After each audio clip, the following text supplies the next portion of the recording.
شروع فیلم با یه فلشبک به سال 1999 شروع میشه. کشور یوگسلاوی. کاراکتر اصلی ما یه دختریه به اسم کاترینا یا کاترینا. کاترینا تکخان گروه کور کلیساشونه. خانواده‌اش هم دارن لذت میبرن از این قضیه. علل خصوص مامانش، چون مادرش هم خواننده بوده. کاترینا با صدای خوبی که داره آینده خوبی در انتظارشه. برمیگردیم به زمان حال کاترینا. سال 2017 لندن. کاترینا اسمش رو عوض کرده. به خودش میگه کیتی. وضعیت زندگیش با چیزی که دوست داشت خیلی فرق میکنه. بیشتر تایمش رو بعد از کار توی بار میگذرونه. کیتی با همخونه‌اش زندگی میکرد، البته تا الان دیگه بیرونش کردن. امشب جایی واسه خوابیدن نداره و این اتفاق نرمالیه واسه کیتی. امشب انگار قراره خونه همین پسره بمونه تا ببینیم فردا چی میشه فردا و پارتنر پسر مچ کاترینا رو میگیره از خونه میندازتش بیرون. کیتی با یه چمدون در به در لندنه. گفتیم که کیتی بعد کار میره بار. شغل کیتی کار توی یه فروشگاه کریسمسه. اونجا فروشنده است. اسم حسابکار کیتی سانتا یا همون بابا نوئله. سانتا میگه عالی، 2-3 هفته مونده به کریسمس، اون وقت تو اینجوری میای سر کار. زودتر آماده شو کیتی، کلی کار داریم. هرچند کمکی که نمی‌کنی. واقعا زندگی واسه کیتی خیلی فرق میکنه با چیزی که تصور میکرد. کیتی مشغول تمیز کردن قفسه های فروشگاه است که یه پسر عجیب غریب و بیرون میبینه. یارو وسط خیابون وایستاده نگاه میکنه به آسمون. میره بیرون تا ببینه داستان چیه. بهش میگه چیو نگاه میکنی؟ پسر میگه او اونجا رو ببین، یه پرنده کمیابه. این که وسط شهر عجیب غریب نیست به نظرت؟ همون موقع پرنده کمیاب زارت تو صورت کیتی. کیتی میگه عالی،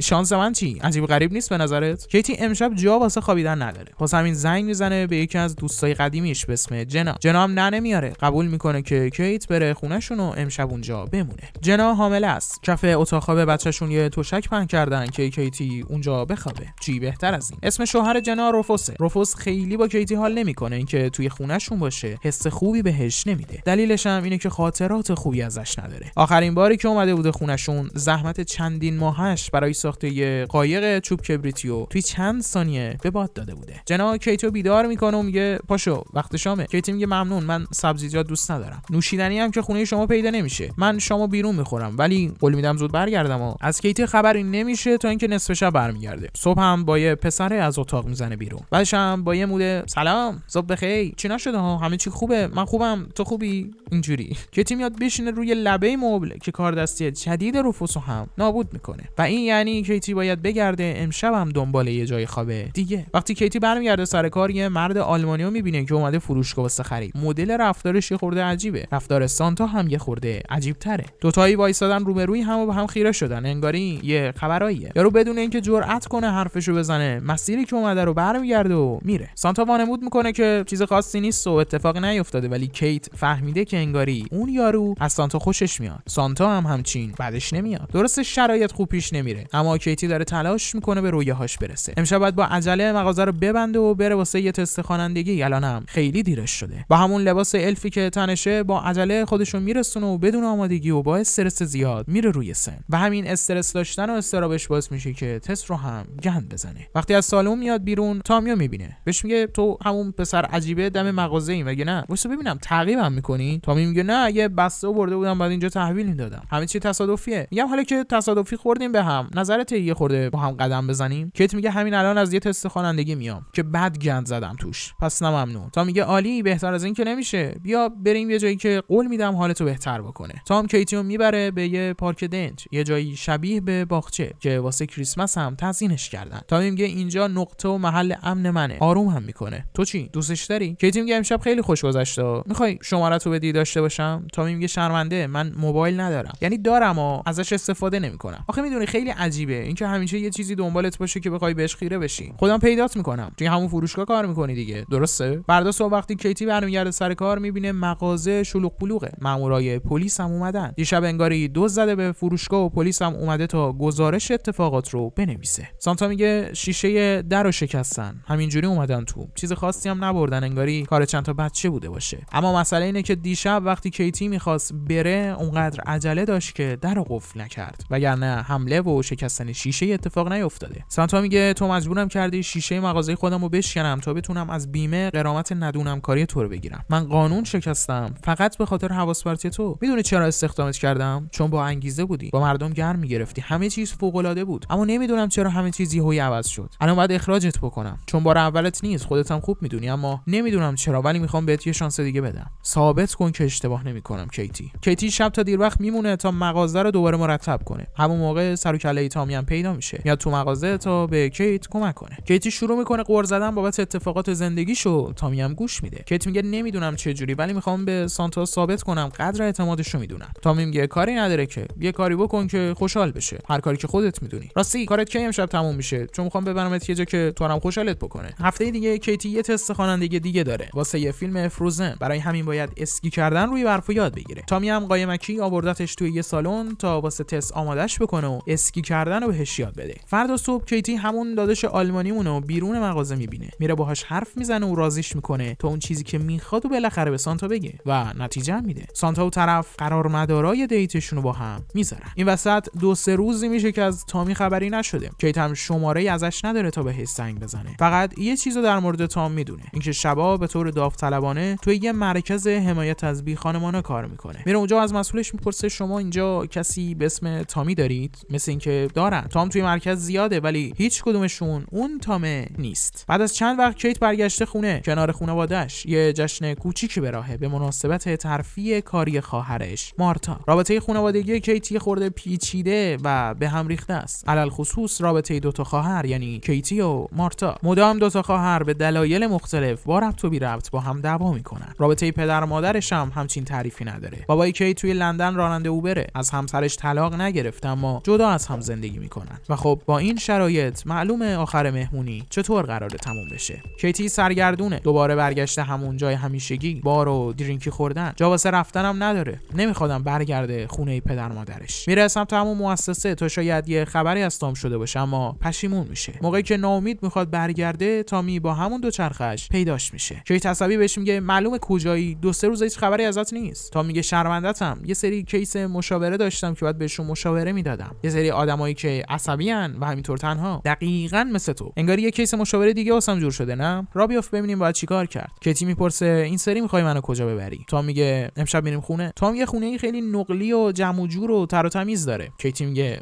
واو خیلی مرتبه، من همینجا گوشه رو زمین میشینم چون غیر ممکنه یه کاری بکنم و یه چیزی خراب نشه. همینجا جام راحته. کیت فرصت اینو پیدا میکنه تا با تامی یه خورده درد و دل کنه. کیتی میگه همه چیز زندگیم داشت خوب پیش میرفت تا حدود 1 سال پیش. با خانواده‌ام مشکل داشتم اما نه انقدر جدی. من یه بیماری قلبی داشتم، بعد قلبمو پیوند میزدن. اونا قلب منو، مهمترین بخش بدن منو در آوردن و انداختنش دور. یکی دیگه رو جاش گذاشتن. یه قلبی که نمیدونم مال کیه. از دست دادن قلبم زندگیمو عوض کرد. دیگه نمیتونم مثل سابق بخونم. دیگه نمیتونم مثل سابق خوشحال باشم. دیگه نمیتونم مثل سابق سختی‌ها رو تحمل کنم. حالا که کیتی درد و دلاشو کرده و احساس سبکی میکنه، با خیال راحت شبو میگیره میخوابه. صبح تام دوباره کیتو میبره به همون نیمکت و منطقه امنش. تام میگه این رابطه باید همینجا تموم بشه کیتی. ازت معذرت میخوام اما احساس میکنم یه وابستگی داره به وجود میاد. شرایط من جوری نیست که بتونم کنارت باشم. این میتونه هم برای من و هم برای تو سخت باشه. نمیخوام یه درد دیگه بهت اضافه کنم. ببخشید. کیت با این تصور که تامی میخواسته با احساساتش بازی بکنه میذاره و میره. اما تامی توی همین مدت کم هم تاثیر خودش رو روی کیتی گذاشته. کمک کردن به مردم میتونه حال کیتی رو بهتر بکنه. میره روبروی همون مرکز رو شروع میکنه به آواز خوندن واسه اینکه براشون پول جمع کنه. توی مرکز یه مسابقه استعدادیابی میذارن چون شب کریسمس میخوان یه مراسم خفن بگیرن. برنامه اینه که با بچهای خود مرکزم یه اجرای زنده خفن داشته باشن. همونجا هم به مرور با یکی از بچه‌هایی که داوطلبانه کار میکنه دوست میشه. کیتی میخواد رابطه با خانواده‌اش رو هم سر سامون بده چون هیچی مهمتر از خانواده نیست. واسه همین میره در خونه خواهرش تا بابت همه دعواهایی که مدام با هم داشتن ازش عذرخواهی کنه. کیتی به مارتا میگه میدونم عذرخواهی چیزی رو عوض نمیکنه اما میخوام بدونی که متاسفم. مارتا هم یه خورده دلش نرم میشه. میگه خب همین تقصیرا که گردن تو نبوده، منم همینطور. سعی میکنه رابطش با مامانش رو هم بهتر بکنه. برن بیرون، گشت بزنن، خوش بگذرونن. بعد از کلی تایمی که انگار فقط 2 تا آدم بودن که توی یه خونه با هم زندگی میکردن، حالا اون رابطه مادر دختریه داره برمیگرده. واسه شب کریسمس هم یه هدیه میبره در خونه خواهرش مارتا. یه نفر دیگه هم هست که بعد ازش عذرخواهی بکنه، دوست صمیمیش جنا. یه خورده الان از فروشگاه و سانتا دور شده بودیم، برگردیم همونجا. سانتا با همون مرد عجیبه همچنان دیت میکنه و اوضاع بینشون هم خوبه. کسی که به جفتشون جرأتشو داد کیتی بود. کیتی میگه وایسا ببینم اسم این یارو چیه، تا حالا بهم نگفتی. سانتا میگه اسمش خیلی عجیبه، هر موقع که بخوام بگم انگاری باید گلومو جر بدم. یه اسم عجیب غریب آلمانی، واسه همین بهش میگم پسر،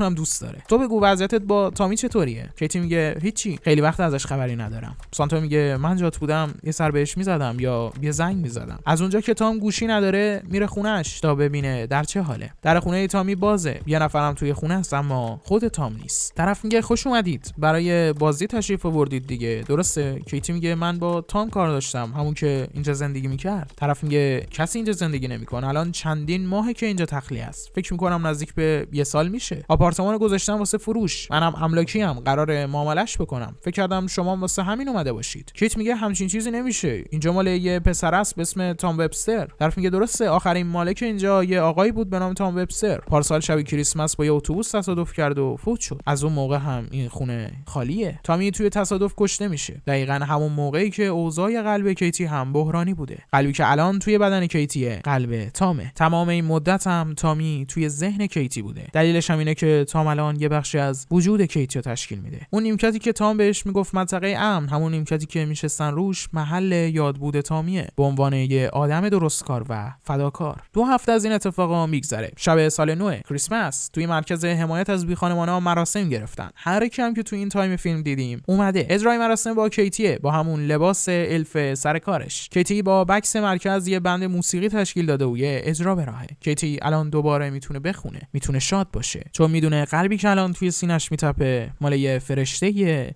به اسم تامی. و این بود خلاصه فیلم لاست کریسمس تولید سال 2019، یه فیلم کمدی رمانتیک به شدت جذاب. یه کاتگوری داشتیم به اسم فیلم‌های حال خوب کن.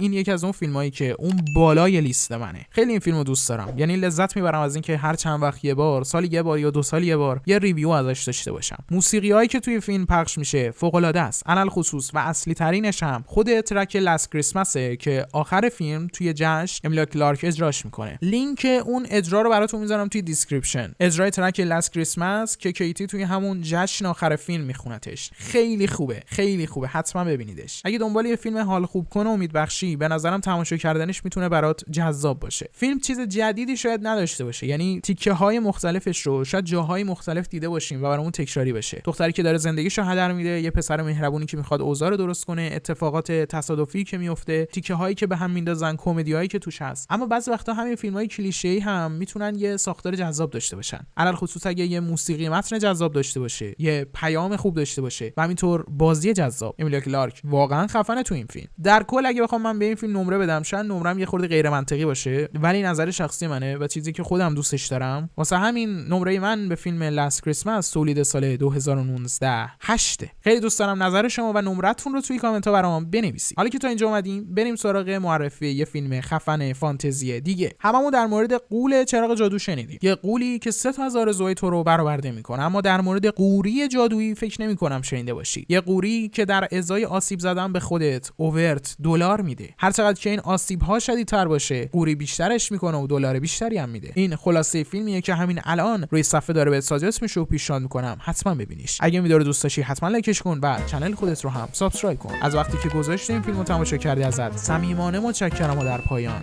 بوس بهت. سم سینما خلاصه فیلم های اعلان دار. سم سینما بهترین کانال خلاصه فیلم دنیا.